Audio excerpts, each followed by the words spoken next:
और विचार करना पड़ेगा लास्ट में इस कथा के कि हम कहाँ खड़े हैं, हम भगत की श्रेणी में हैं या आम व्यक्ति की भी श्रेणी में है या नहीं है। ऐसे परमात्मा नहीं मिलेगा, ऐसे भगवान नहीं मिलेगा, ऐसे सतलोक नहीं मिलेगा।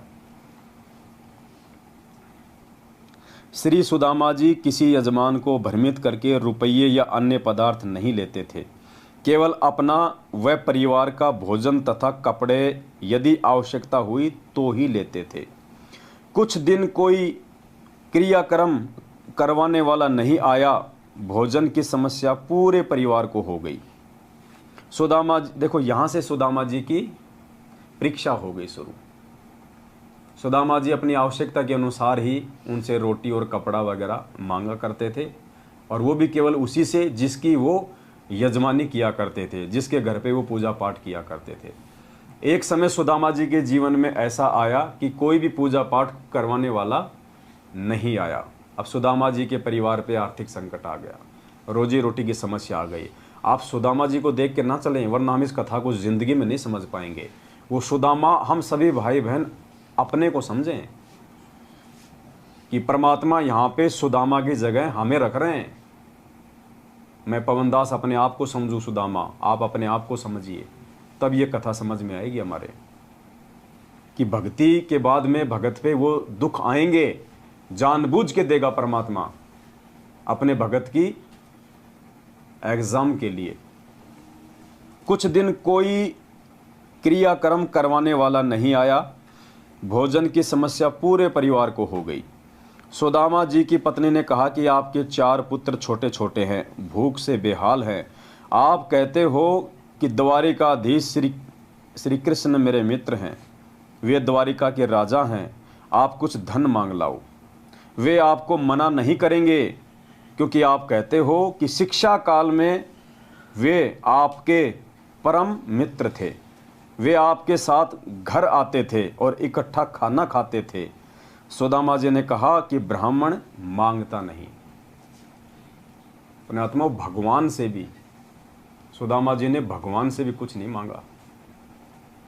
उसकी पत्नी के बोलने के बाद भी, और सुदामा को भी इस बात का पूरा विश्वास था कि अगर मैं श्री कृष्ण जी से कुछ मांगूंगा तो मुझे मना नहीं करेगा। उसके बाद भी उन्होंने कभी अपने मित्र से, अपने भगवान से किसी भी प्रकार की कोई डिमांड। और गुरुजी क्या कहते हैं बार बार अपने सत्संगों में, और हम क्या रोज संध्या आरती करते हैं कि हम क्या बोलते हैं, अंतर्यामी एक तुम आत्म के आधार, और जो तुम छोड़ो हाथ तो मोय कौन उतारे। हम अंतर्यामी भी कहते हैं गुरुजी को। अब अंतर्यामी है और मानते हैं यदि हम हृदय से, तो क्या अंतर्यामी को पता नहीं कि मेरा बच्चा किस समस्या से जूझ रहा है, मेरे बच्चे पे क्या संकट आने वाला है, कब उसको किस चीज़ की जरूरत पड़ेगी? क्या अंतर्यामी को पता नहीं? क्या दुनिया का कोई भी बाप अपने बच्चे को अभाव में, तकलीफ़ों में देख सकता है? क्या आप मान लीजिए आप कोई धनी पिता है और आपके बच्चे ने यदि कोई साइकिल की डिमांड कर दी अपने पड़ोस के बच्चे को देख के, तो क्या आप उसको साइकिल नहीं लाके दोगे? लाके दोगे आप। जहाँ तक आपकी हैसियत है, आप सक्षम हैं। कोई भी बाप अपने बच्चे को दुखी नहीं देख सकता। अब ये तो दुनिया का सबसे धनी बाप है, ये तो समर्थ परमात्मा है, जिसने 21 ब्रह्मांड के स्वामी ज्योति निरंजन को भीख में 21 ब्रह्मांड दे रखे हैं। ये हमें क्या नहीं दे सकता? क्या इस अंतर्यामी को मालूम नहीं है? सब पता है। अपने प्रत्येक शिष्य और शिष्या के जीवन का इनको भली भांति पता है। मालिक कहते हैं चीटी पायल बाजे पैर, साहिब सुनता है सब लहर। ये वो अंतर्यामी परमात्मा है जो चीटी के पैर की यदि पायल भी बना दी जाए, परमात्मा कहते हैं पहली बात तो चीटी के पैर की पायल बनना नामुमकिन है, और अगर वो बन गई तो बिल्कुल नॉइजलेस होगी, उसका शोर नहीं हो सकता। कहते हैं ये परमात्मा तो अगर चीटी के पैर में पायल बना के पहना दी जाए तो उसकी आवाज़ को भी सुनता है। उसको कहते हैं अंतर्यामी। ये हमें शिक्षा दे रहे हैं परमात्मा कि तुम्हारे को कितना विश्वास करने की आवश्यकता है मेरे ऊपर, तब जाके तुम भक्ति मार्ग पे आगे टिकोगे।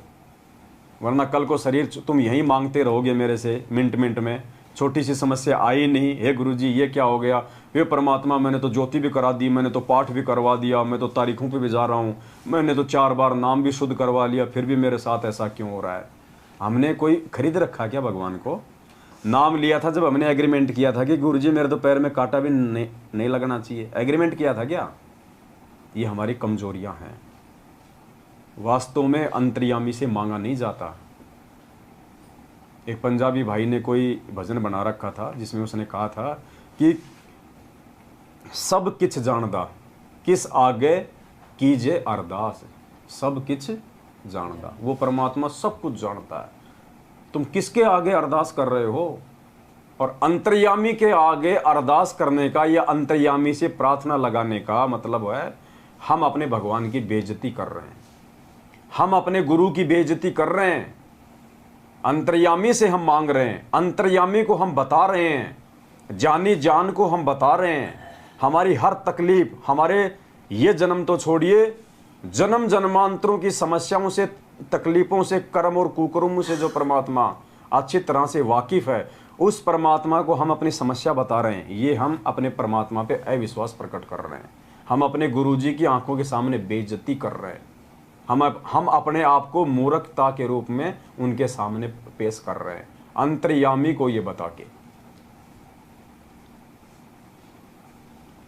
प्रधानमंत्री को कोई आदमी कहे कि प्रधानमंत्री के क्या क्या लक्षण होते हैं, क्या क्या उसके कार्य होते हैं, क्या क्या उसके अधिकार होते हैं, तो वो प्रश्न होगा कि आपसे कि मुझे शिक्षा दे रहा है भिखारी होके कि प्रधानमंत्री को क्या करना चाहिए, क्या नहीं करना चाहिए। वे आपके साथ घर आते थे और इकट्ठा खाना खाते थे। सुदामा जी ने कहा कि ब्राह्मण मांगता नहीं, अपने कार्य कर्म कांड करके दक्षिणा ले सकता है। क्या कहा सुदामा जी ने कि ब्राह्मण का धर्म मांगना नहीं होता, ब्राह्मण का धर्म है कि जो उसने शिक्षा और दीक्षा प्राप्त की है उस आधार से अपनी पूजा पाठ करके अपने यजमान से विधिवत वो कुछ ले सकता है। पुण्यात्माओं, कितनी बड़ी शिक्षा है यहाँ पे। तो भगत का लक्षण भगवान से मांगना नहीं है, भगत का जो कर्म है वो भगवान से मांगना नहीं है। भगत का कर्म है कि भगवान ने हमें जो दीक्षा और जो शिक्षा दी है, जो भक्ति दी है, जो मंत्र जो आरती दी है, उनको नियम में रह के विधिवत तरीके से पूर्ण करके फिर भगवान उसके प्रतिफल में हमें जो देगा उसको हम ग्रहण करें। और जब हम मर्यादा में रहेंगे, भक्ति करेंगे, तो परमात्मा कौन सी कमी छोड़ेगा? फिर परमात्मा कौन सी कमी छोड़ेगा? मांगने की आवश्यकता नहीं पड़ेगी। यदि हम सही तरीके से भक्ति मार्ग पे चल रहे हैं तो आवश्यकता नहीं पड़ेगी भगत को भगवान से मांगने की। आगे से आगे देगा परमात्मा, रूंगे में देगा। यहाँ के सुख तो परमात्मा ने रूंगे में बताए ना। मालिक कहते हैं ना कि किसान होता है, गेहूं की फसल पैदा करता है, वो केवल अपने खाने के लिए, अपने परिवार के लिए, जीवन रक्षा के लिए, लेकिन पशुओं का चारा तो ऑटोमेटिक हो जाता है। उसने पशुओं के चारे के लिए गेहूं नहीं बोए थे, लेकिन उसका वो बाई प्रोडक्ट है, वो रूंगा है, वो तो देगा ही देगा। तो भक्ति तो हम आत्म कल्याण के लिए कर रहे हैं, जन्म मरण से छुटकारे के लिए कर रहे हैं। और यहाँ की जो सुख सुविधाएं हैं, जो भौतिक सुख सुविधा है, वो तो परमात्मा रूंगे में देगा यदि वास्तव में हमने सही बीज बो रखा है तो, और मर्यादा में रह के यदि हम उसकी देखभाल कर रहे हैं तो। और बीज बो दिया और उसकी कोई मर्यादा की नहीं, उसकी कोई रखवाली की नहीं, तो वो तो आवारा पशु खाएंगे, ना तो बीज बनेगा ना उसका कोई चारा बनेगा। तो सतगुरु से भक्ति लेके यदि हमने मर्यादा नहीं रखी, पांचों यज्ञ विधिवत नहीं किए, ज्ञान को आधार नहीं बनाया, तो भाई ना तो रूंगा मिलेगा और ना वो जन्म मरण का वो पीछा हमारा कोई छूटेगा।